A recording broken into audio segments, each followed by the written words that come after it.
This show is intended for mature audiences. Topics of adult content, triggers, and explicit language may be discussed with or without warning.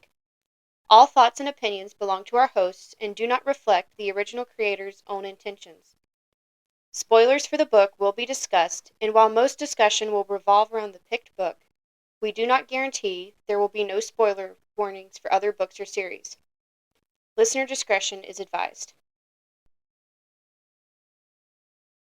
Welcome to Biblio Madness, where we discuss our current and favorite reads. I'm your host, Rachel. And I'm your host, Laken.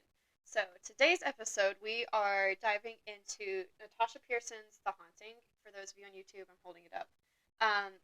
So, The Haunting follows Penny, who is she's a high school senior, right?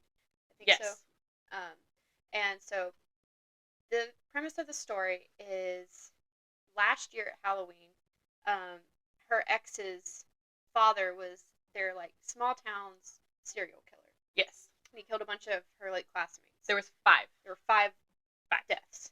And so everyone's kind of on edge, and she's not allowed to talk to her ex because her parents forbade it because their entire town has kind of ostracized her ex Nash and his sister for being the children of the serial killer. And so that's kind of just the overall. And then right at the very beginning, 12 pages in, there's another death. And so the story takes off very quickly. Oh yeah, it's a very, very quick, easy read, very nice for Halloween. So if you don't have Halloween plans, like no Halloween parties or anything like that, like I don't this year, and you're staying in and having a cozy spooky movie, spooky reading time, this would be a very quick read that you could read on the day of Halloween. Yeah, this is it's only 300 pages. It's 354 pages. Yeah. It's got really big words, really quick and easy to read.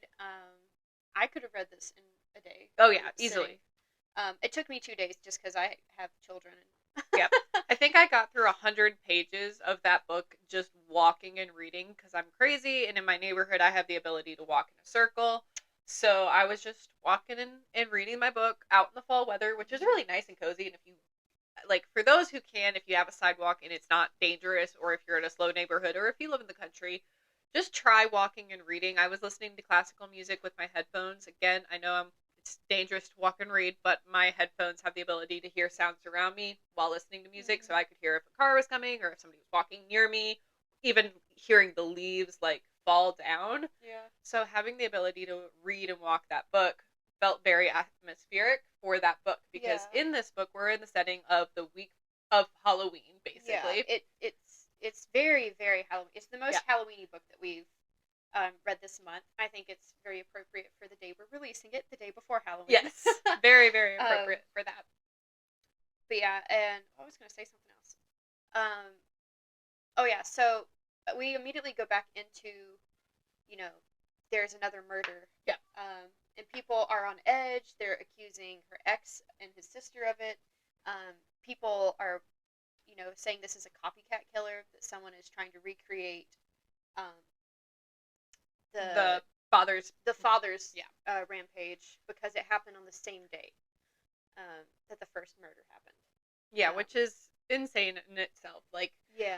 Okay, again, like she said, first 12 pages. We're going to kick off. We'll probably be a little bit discussion based, but if we want to start off with the setting of the book, again, week before Halloween.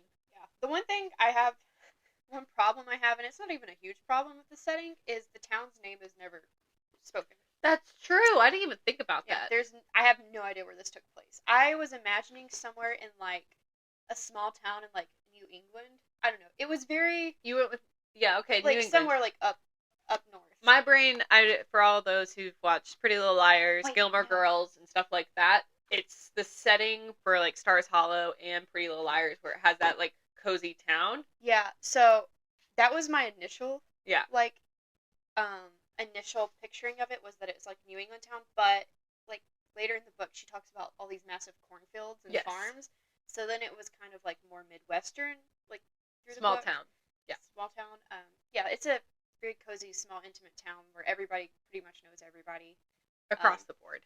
But yeah, that's my only one qualm with the setting. Is that we don't even know what state we're in. Yeah, she doesn't describe a lot about the world you're in with the book, but you do get, like, the leaves are falling, it's Halloween, there's an abandoned movie theater, there's a small town that's walkable because Penny is like any teenager and sneaks out a lot of the time, so you know that it's walkable because if you're going to sneak out, she's not riding a bike sometimes, she's just walking, Yeah. that she's close to things. So it's a very cozy setting. It's really good for Halloween. Going into, like, the plot, like you were talking about, we get kicked off with a murder very quickly, and it's in a department store.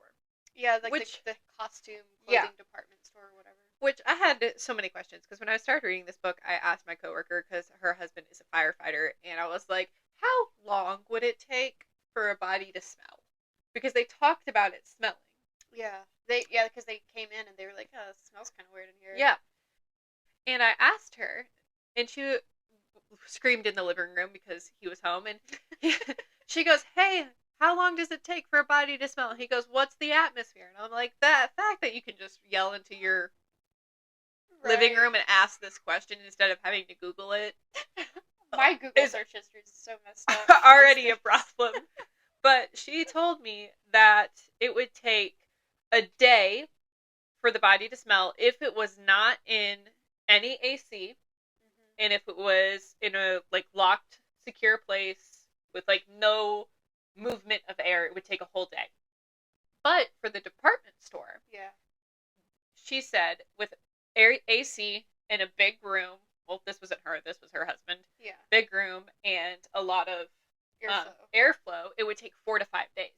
So if it was smelling, probably not realistic that it smelled already. Yeah, not realistic if it was smelling already, if it was a quick murder. But if Noah had been there for 5 days and no one saw it, well, that would be well, I don't think that would have.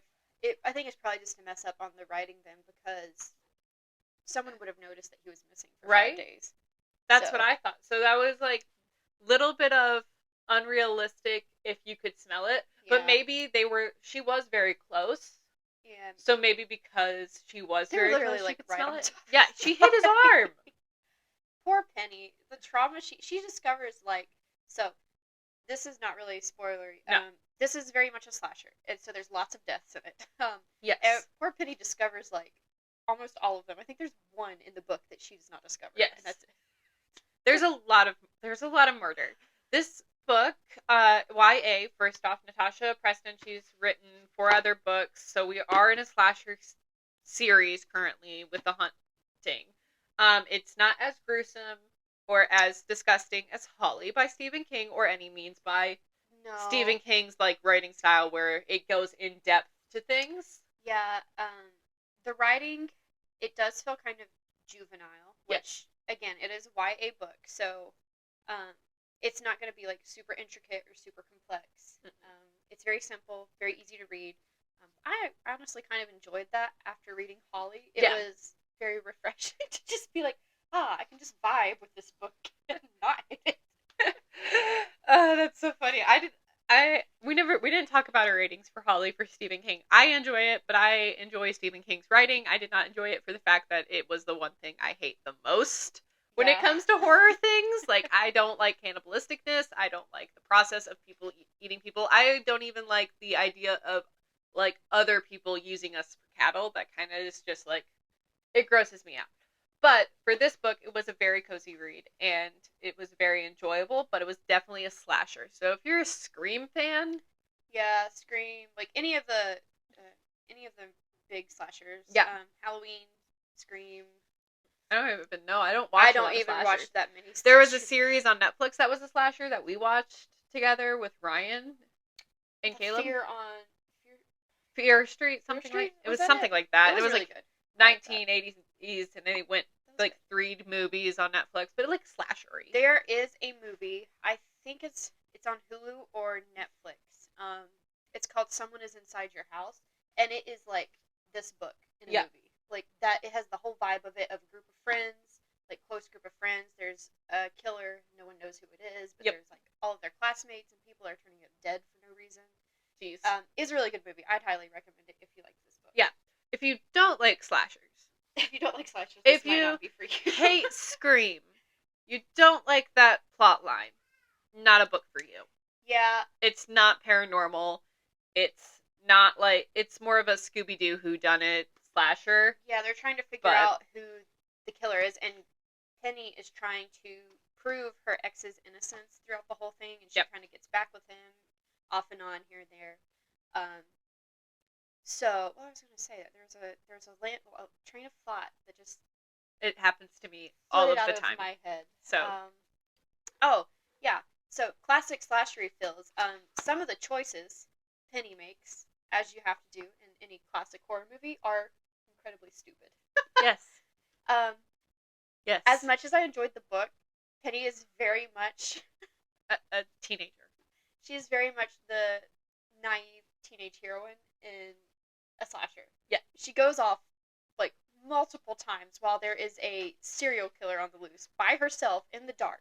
Not telling her parents where she's going. Yeah, that was like the first thing she did. The first thing she did it. The first thing she did. I'm never going to do this again. And then like 10 pages later, she's doing it again. And I'm like, girl. One of my favorite characters in this book, which we need to talk about the friend group if we're going in. Yeah. So we have the vibe, we have the overall premise. Going into the character group, we have Nash, obviously, we've talked about him a lot, the ex-boyfriend, the son of the killer. Yes. We have Penny, the main character, the person you are in the head of, because it is a first-person read, which, my God, am I so happy to be back in a first-person reading point of view. I'm very happy about that. Yeah. But, we have Zane, which is another character you get off immediately. What was her girlfriend? Not girlfriend, but her friend that is a girl's name. Is it Addie? I think her nickname was Addie. Addie. I think her name was Adeline, though. Yeah. But Addie is, like, her best friend. Yep. And then we have Grace, which is Nash's sister. Mm-hmm. And then Omar. Who is another friend of... He's like... So they're... All of these characters used to be in a big friend group, right? Yes. And so we have Zane, Addie, and Omar, and Penny, who are still in a friend group. But Grace and Nash have been ostracized by everybody. Yes, including the whole town. Including their friend group, after these murders went on. Which is incredibly screwed up. Because, you can't blame the child for the father's sins. Yeah, which, that it goes across with everything. Like, why are you blaming a new human for something that their ancestors did? Like, it's not their fault. There was a little bit of like morality issues throughout that byline. I enjoyed their friend group though. I loved the dynamics of them. No, they were great. Like Zane, love Zane. Zane made me really happy throughout the book. I did like Zane. He's a green flags all around, except for the fact that we suspect Zane through half the book. Oh yeah, Zane is a good seed, but he was not in a good place. Wrong time, wrong place, wrong time. I felt like, although like Penny does suspect him pretty early on, I feel like this isn't a spoiler. I don't think either. Based off my own opinion and the like knowing these kind of stories, I felt like it was too easy of an answer for it to be him. So I never actually thought it was him. Yeah. And I think that goes across the board with like reading or watching a scary movie. The first suspect is never really the suspect. Yeah. Just the same with when we read fantasy books. The first guy you meet, you probably don't want to like. Because most likely going to end up bad. First love interest. First love interests. Dangerous. Especially with Sarah J. Maas. Sarah J. Maas. The first love interest. Never trust the first love interest. Bad dame. Bad. You're going to set yourself up for failure. You've only ever read one of her series too. Yeah. But I am also thinking of Tracy. Yeah, this is true. And they've done that in a lot of books. Yeah, they have. That's been done across the board with a lot of fantasy reads. But for this, in thrillers and spooky reads, you're going to have that happen.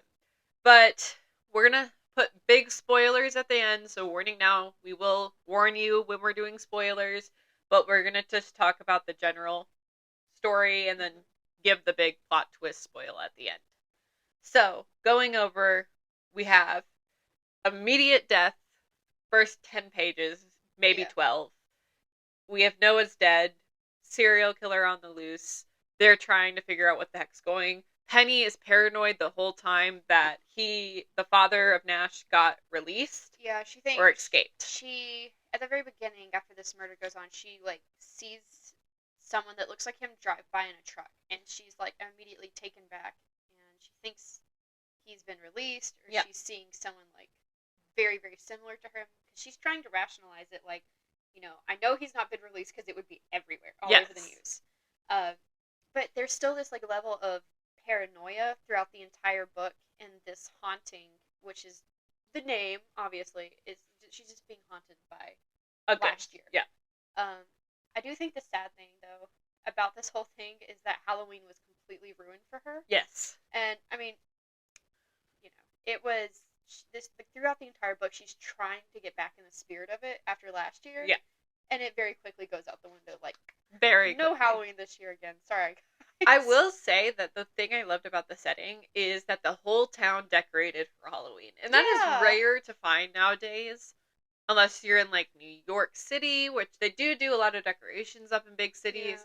Yeah. And it really matters on what kind of, like, location you are in the States or even in other countries. Because where we are, there's, like, 2 houses decorated for Halloween. Yeah, I was going to say, like, the only thing I feel like we have is Valley Street, and that's pretty much it. It's like that one street that, like, where we live, and it's not even all the houses, but it just has that feel of it on that one street. Yeah, it's one street. It's not a lot for us, but I will say, hopefully, with this, they have, like, decorations everywhere. And even on our main street that we have, there is 2 houses that are decorated that have lights. One has Ash and Pikachu as skeletons, but, like, that's it. That's all we got.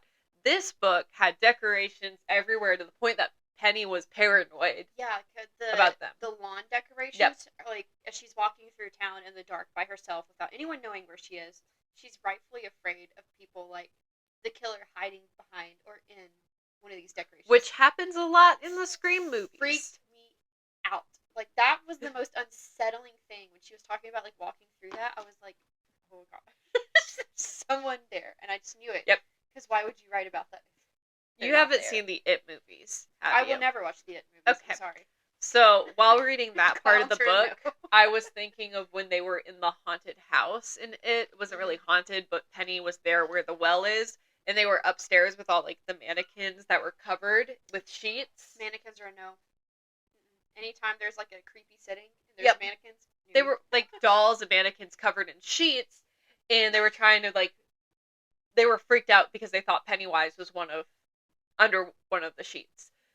But, like, that whole vibe is scary when you don't know and you can't tell, and at any moment someone could come out and, like, stab you. Which, these murders were all pretty much the same of Scream vibes. Like, Noah was stabbed, and all the past murders were stabbings. Yeah, they said, later we find out that these murders were, like, so, where we talked about a little bit of, like, the true criminess that I enjoyed before. So, like, normally when you have a serial killer, you have a pattern, right? And you have a MO. And the things that happen, like, in this book, where, what's the word? They were just opportunistic. Like, they were not, the only thing that they all had in common was that they were high school students. Yeah, they weren't really thought out murders. They weren't premeditated or planned, or they weren't, like, a specific race or gender or anything. Yeah, they were just opportunistic. Just like the last book we read, Holly, all of them, there was no relations. They did with a little bit serial killer meditating, though. But there was a lot of thought out of who they were picking. This book was just... wrong place, wrong time. Yep. Are you here? Cool. You're not here anymore. Yeah, it was Which rough. I think should have been a warning to myself that whoever was doing it was probably more juvenile. Yeah. Because there wasn't a lot of thought process, and it was very opportunist of who they were killing. And then you have the fact that it wasn't the traditional serial killer vibe of, like, Ted Bundy or anybody like Jeffrey Dahmer. They all picked a specific race, specific gender. Yeah, there was reasoning behind why they picked the targets that they picked. Yeah. And again, with this one, it was very slashery and just, you were in the wrong place in the wrong time. Yep. So, no one was safe. No. We had no idea who was safe and who wasn't. Everybody was dying very quickly. So, general book, do we want to just go in? Because we can't talk a lot Yeah, I think we without pretty the much, I think we spoilers. pretty much touched on everything that really happens without giving away the big spoilers of who did it. Yep. Throughout all of this, Penny is chased many times. She Yeah. gets hit in like in a hit and run. Someone like crashes her Yes. car, I and forgot then about that. the killer like walks around the car to her and doesn't do anything to her. He just leaves because she passes out. Which that took me so long to figure out why, and it makes sense when you find out like who did it. Yeah. As to why they didn't hurt her, but like I was like that entire scene. I was like, why? Why are you chasing her the entire time? You have your perfect chance, and then you just don't. So it makes sense later, but Figure it out later. All right. that's pretty much all that happens. So we're giving the spoiler warning now. If you don't want to know what the ending is and you want to read the book for yourself, go pick it up. It's a really quick read for Halloween. If you do want to know what the spoilers are before you read it, because you're that person that skips to the last chapter, I'm not The last 100 pages of this book were like incredibly fast. Very, very fast. Well, it's only 300 pages. The It whole was- book was very speedy. So, I remember the chapter where we find out everything. Yeah. It's chapter 26 is where we start to learn everything. That's the last chapter. No, it's not. 28 is. It's like 2 or 3 chapters Yeah. of everything that happens. 28 is the last chapter. Yeah. So I think it's chapter 26 in which we find out it's like the big reveal, right? Yeah. So if you have not made it to chapter 26 and Yeah. you don't want to be spoiled, turn away now. Go read and come back. Okay, so are we going in? Do you want to spoil the big spoiler, or do you want to? I think we need to touch on the first part. Okay, go for it. So, so what we talked about, like, how do we? So all throughout this book, Penny is suspecting Zane. She's suspected Grace a little bit. We find out that Nash and Grace have an uncle. Yep. Their dad's brother that's in, and she immediately suspects him because he looks Yep. just like him. That's who she saw in the beginning. Yeah, I was like, that was who is in the truck. But they end up finding Nash's uncle stabbed upstairs to the. So Penny gets lured in to the killer, right? After her accident, she sent a text message picture of her best friend to Addie, tied up, and unconscious. And he says, come meet me at this party because there's a giant party that the teenagers are throwing. Because of course. In the midst of a serial killer being there. So she goes and she finds Nash, who is also unconscious, and then they go together to this abandoned movie theater where this party is to find the killer. And this is where this all goes down. So the party's busted up, and then they are in this auditorium, and then boom, our killer is revealed, and it turns out to be Nash's sister Grace. Yeah, she's the one that's first revealed to us, and then she's talking to Nash and trying to convince him to come with her because he's the only one she really cares about. And they also did with Grace think that she altered her appearance because her body tape wasn't fitting. Oh yeah, so the killer, we know, he was dressed in like all black, like sweatshirt, dark jeans, and he had a mask, right? I'm saying he because that's what the body type was. Yeah. The killer was tall and muscular. Yeah. And the reason this was such a problem to like narrow it down is because basically everybody in the town that was a guy was tall and muscular. Which, wouldn't we love that? Just it would be town so full easy. of hot guys, like. Well, she was talking about how like all of the guys in her school like do sports, so they're all kind of like the same body build. So she does say that Grace is tall. Yeah. She has the tallness down, but she's not very muscular, so they think she might have added like shoulder pads or something to up her appearance, to make her look like a guy and not a girl. Yeah. And then Grace lets it slip, and she said something, and she's like, "Let's explain it to them" or something, and let us. I don't remember what page it was. And I remember it. It was like right before chapter 27 or something. Yeah, I was reading it. It was at the very end of the chapter. I tried to remember all of like the chapters of where things happened at the end because I knew I wanted to reference them again. Yeah, she said, actually, I never confessed. Grace sings, I didn't kill anyone. That's when another voice pipes up, one I recognize very well. And it says, I did. Yeah, and he said, yeah, let's give them the answers they want. Let's give them. And so that was the biggest clue that snapped for us was the let's, because it let us know that there were two people in on this. And then Grace does say, like, I never killed anybody. I didn't confess to anything. And by the way, the entire time Penny is recording on her phone, like, all the conversation, so they can incriminate her with hard evidence. Yeah. And immediately after that, you know, the familiar voice says, I did it, and then Omar. It's Omar. Yep. Which, holy cow, I did not see coming.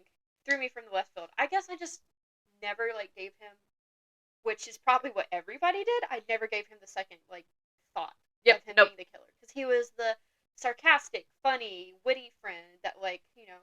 Yeah, I hate his sentence, because I went to chapter 27 when he brought it up. He goes, I'm sorry it's come to this. I really am. We tried to keep you out of it, but Penny, you just couldn't stay away from Nash, could you? Yeah, so that the whole reason Penny was being chased, we find out, is because she was seeing Nash, and Grace didn't want her to see her brother because she was still mad at Penny. So they were trying to scare Penny away from her, or him, and they did the opposite. They just scared her back. Yep. And then at the end, when he's like, "It's not," she was like, "Omar, did you kill them all?" He goes, "It's not challenging, Penny. You just stab." And I was like, "Oh my god!" Yeah, he definitely gave the creepy vibes after that, because he was the very, like, non-remorseful in the way that he's portraying right now, non-remorseful serial killer. And he says, what does he say? Oh, she asks why. Like, why? What was the reason? He just says, I like it. Yep. And I was like, ooh. It's reading this chapter again, because it's like literally, it's so fast and so quick. She's like, you tried to hurt me. I could have died in the crash. I chased you through the cornfield, and you still didn't stay away. Like, he chased her directly to him. What choice did you leave me? Even after the crash, you still ran to him. Like, yeah, it's just so funny. They accomplished the one thing they were trying to prevent. So yeah, we find out that this duo is Grace, Nash's sister, and Omar, and we find out that they've been together for like 2 years. Yep. Which, weird. Yeah, I feel like they hid a lot of stuff. Yeah, I do feel like they hid a lot of stuff. And the even bigger plot twist that we find is that Grace's and Nash's father was never guilty of anything. Yep. He took the fall for his daughter. Yep. Which, holy cow. I'm sorry, okay? I don't have kids. I don't. And I don't know if what I'm saying is true to what I would do, because I don't have kids. But if my kid was a murderistic psycho, I'm sorry. I failed as a parent, but they are not allowed to kill other people's kids. Yeah, so essentially, like, the dad, yeah, I do have children, and I can say that I don't think this would ever happen, but no, God, like, if my child ever turned out to be a serial killer, I would not take the fall for them. No, they need to learn. No. I will not protect them if they do horrific wrongs. Yeah, I think that's across the board. If you, like, I know it's different for every person and every parent, and I know it puts you in a very hard place, and I understand that. Yeah. But they're killing other kids. The most loving thing you could do is let them be locked up so they can't hurt anybody else or themselves, because this is detrimental to Grace's psyche. Like, she's messed up. She's crazy. So yeah, we find out that the father was never guilty of anything. It was all Grace. Grace and Omar. Mostly, yeah, it was like mostly Omar. But yeah, it was mostly Omar. Grace was like the mastermind. She was the mastermind. He was the weapon.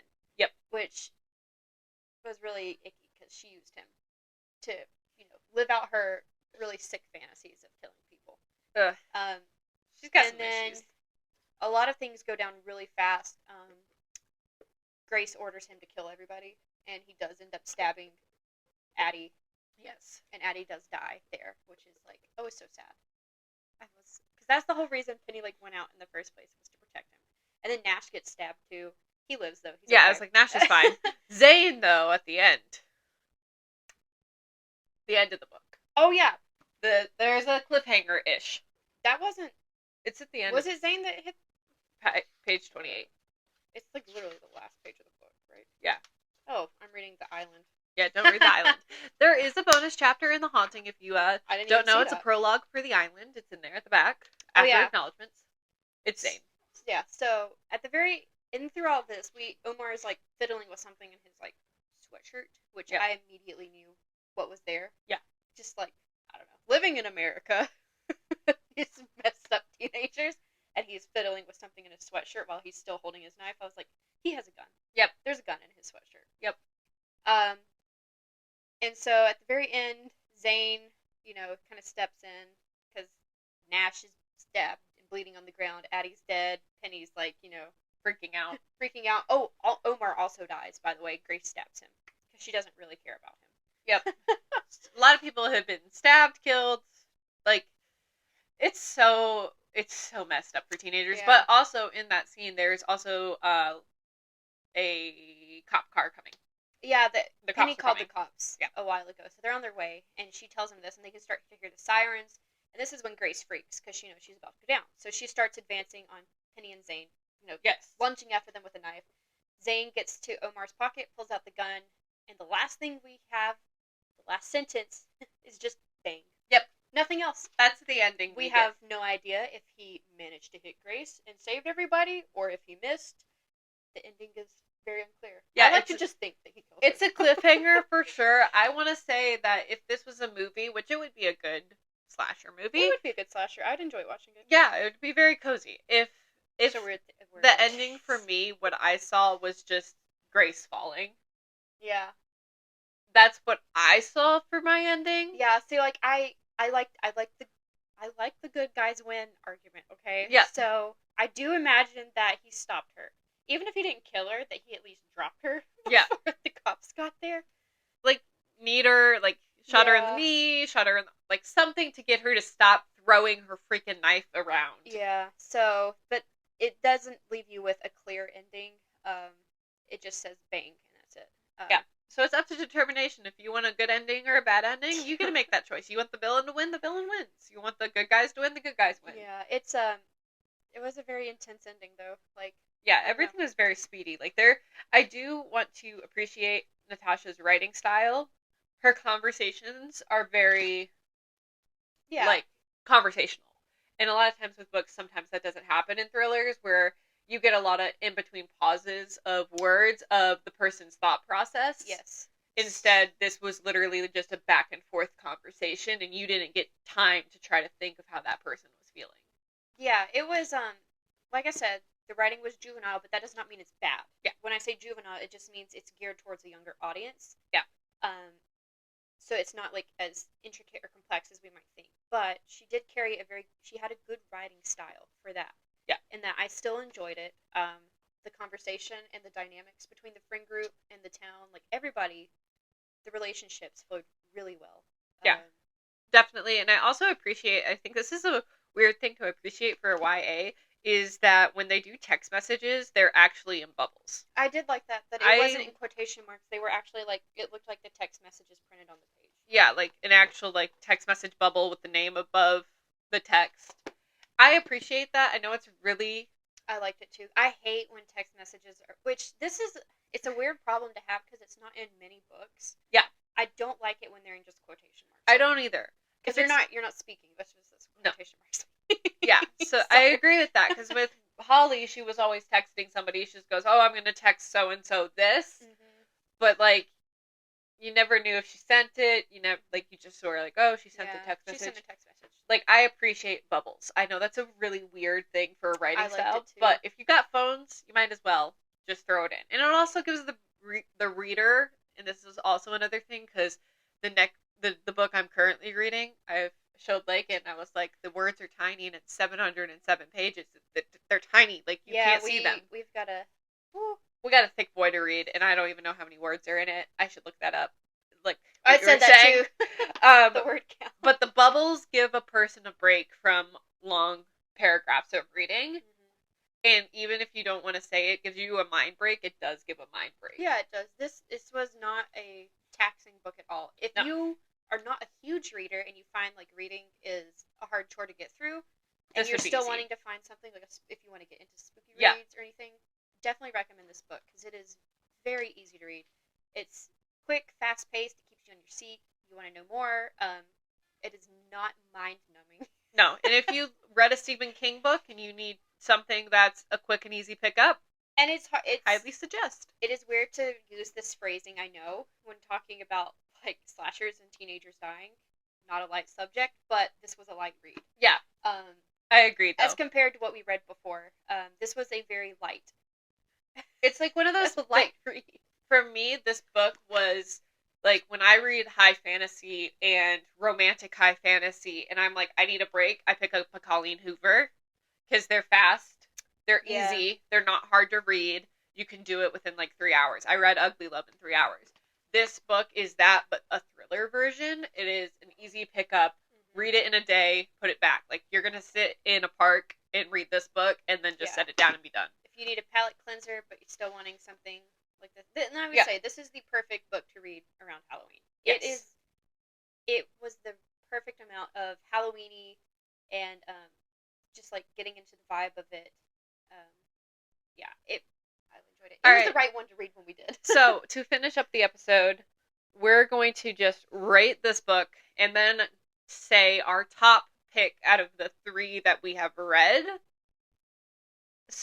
for the month of October, because this is the end of October. So happy Halloween for all of those. Halloween is tomorrow, so get your costumes, get everything ready. If you haven't carved pumpkins, carve your pumpkins. You got to get tea lights in them so you can light them up.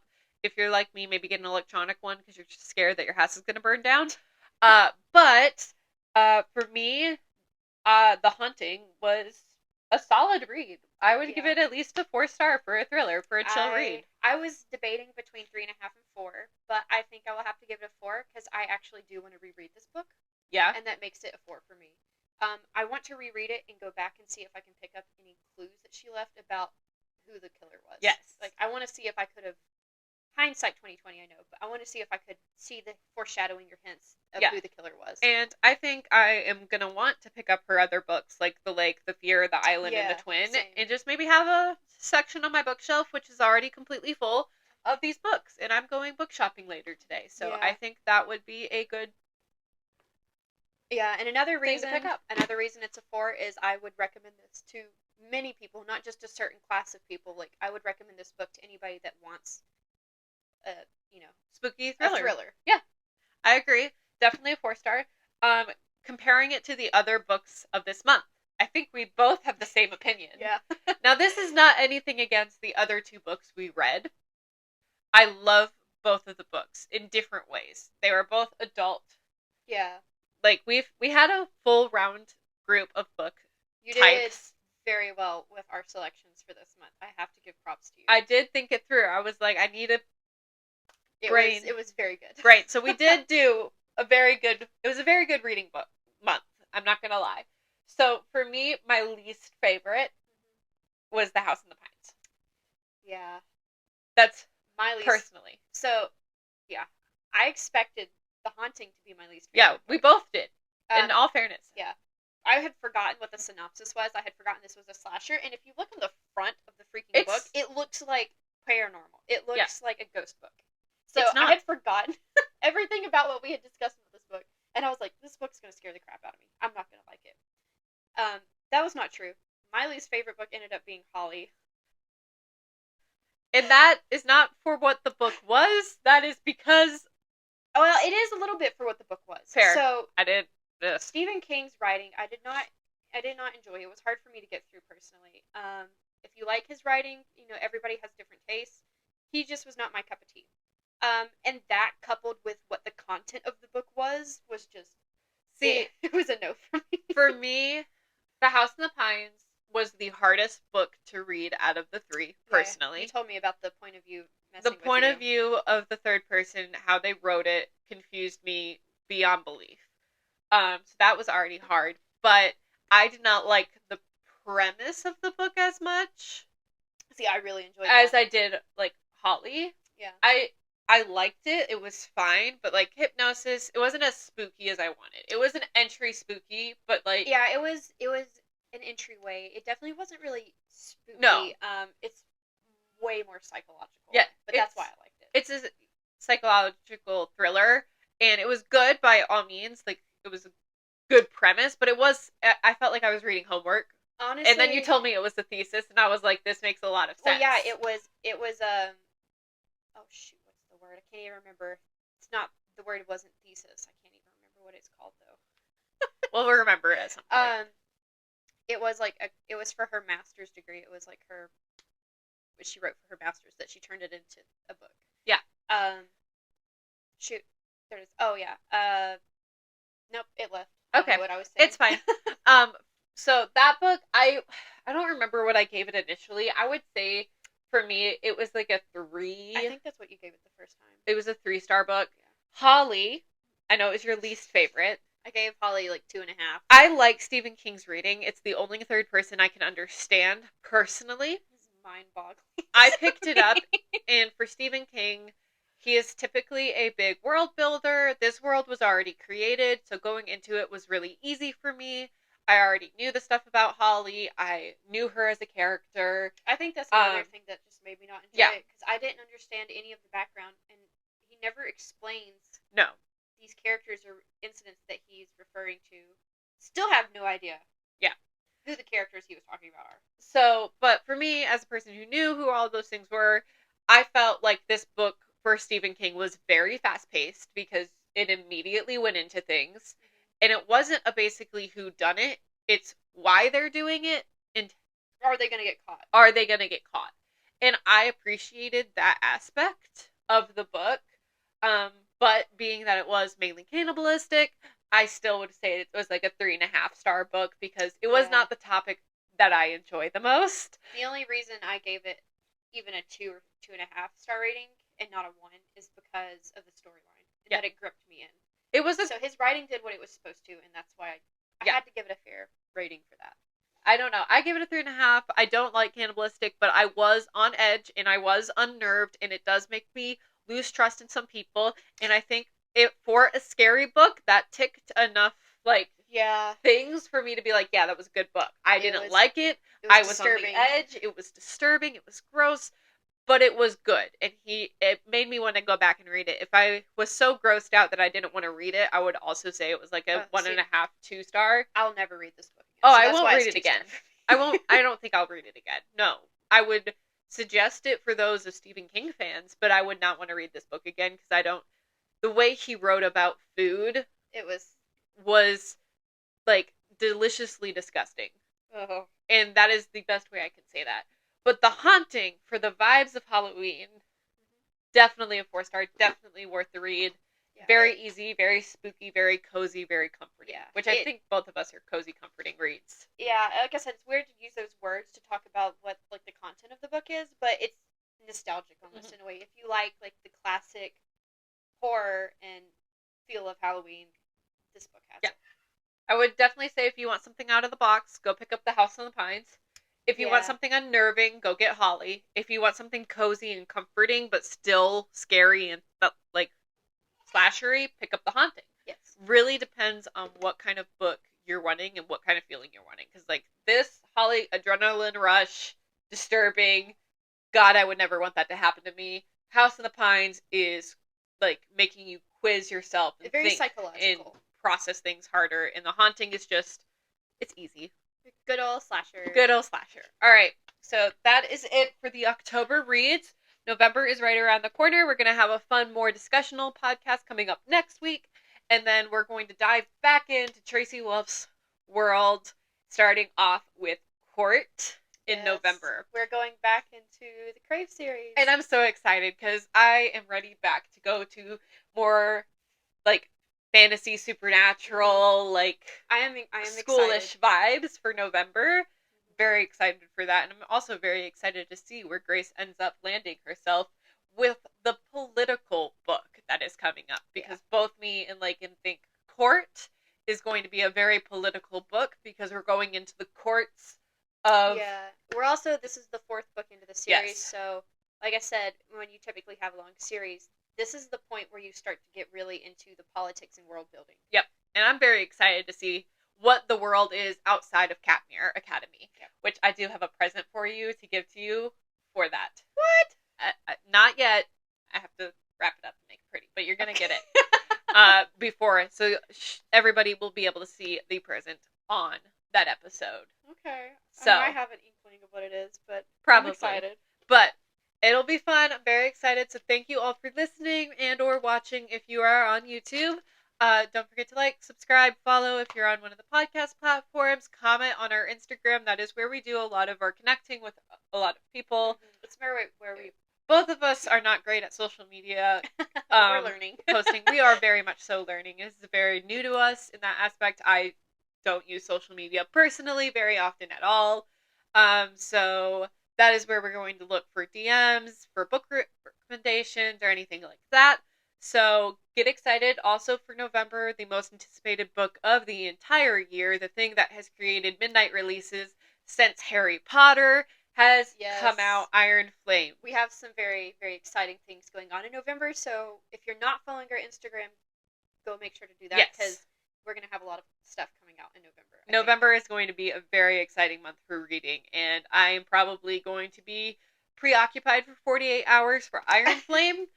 I know I sped read Fourth Wing, so I'm probably going to do it again with Iron Flame. My husband has finally picked up Fourth Wing, and currently is a Dane fan. So, for hopefully those who know, you know. We'll see what happens at the end of the book when he gets there. He's only 100, he's like chapter 9, I think, or chapter 11 now. He read some last night. So, we'll see what happens there. He's going to be reading Iron Flame with me. So, yeah. He's going to be reading Iron Flame with all of us, technically. Yeah, I'm excited for that. It's going to be me, you, Faith, and Caleb all reading the book at the same time. So, make a group chat for the Fourth Wing fans over there. But it's going to be very exciting. Thank you all again for coming and listening to today's spooky podcast.